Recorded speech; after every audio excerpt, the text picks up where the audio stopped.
नमस्कार. महाराष्ट्रातील विविध क्षेत्रातील बातम्या झटपट आपल्या मोबाईलवर पाहण्यासाठी लगेचच सबस्क्राइब करा राष्ट्रशक्ती लाईव्ह न्यूज आणि सोबत बेल आयकॉन प्रेस करायला विसरू नका. नमस्कार, मी राधिका जाधव. पाहत आहात राष्ट्रशक्ती लाईव्ह न्यूज. मित्रांनो, एकेकाळी केवळ लैंगिक छळाच्या आरोपांमध्ये अडकलेले मंत्री जयकुमार गोरे आता पुन्हा एकदा चर्चेत आले. पण यावेळी प्रकरण आहे खंडणी मागण्याचं आणि त्यात एंट्री झाली आहे एका मांत्रिक ज्योतिषाची.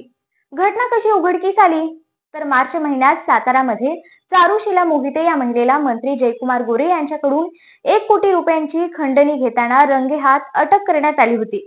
मुद्दा इथेच थांबला नाही. सायबर तपासातून एक धक्कादायक माहिती पुढे आली. चारुशीला मोहिते तब्बल 3 महिने दिल्लीच्या एका ज्योतिषाशी संपर्कात होती. हा कोणी साधा ज्योतिष नव्हता.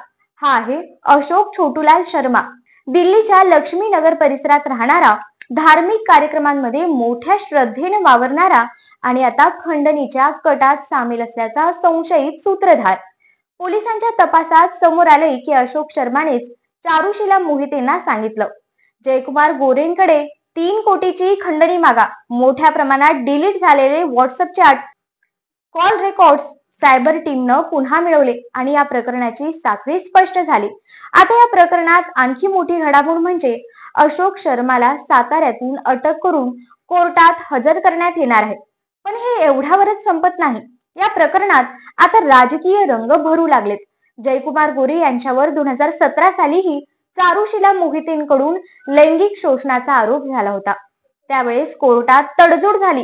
पण यंदा मार्च मध्ये पुन्हा खळबळजनक आरोप झाले आणि अटक झाली. भाजपच्या नेत्यांचा दावा आहे की चारुशीला मोहितेंना विरोधकांकडून पाठबळ होतं. यावरूनच पोलिसांनी रामराजे नाईक निंबाळकर, प्रभाकर देशमुख, प्रभाकर घारगे यांची चौकशी केली आणि पत्रकार तुषार खरात यालाही अटक केली. आता सगळ्यांच्या नजरा लागल्या आहेत त्या एका प्रश्नावर, या ज्योतिष शर्माच्या संपर्कात अजून कोण कोण होते? विरोधी पक्षांचे नेते, राजकीय खेळी खेळणारे कार्यकर्ते की अजून कोणी अंधश्रद्धेच्या आडून राजकारण करणार?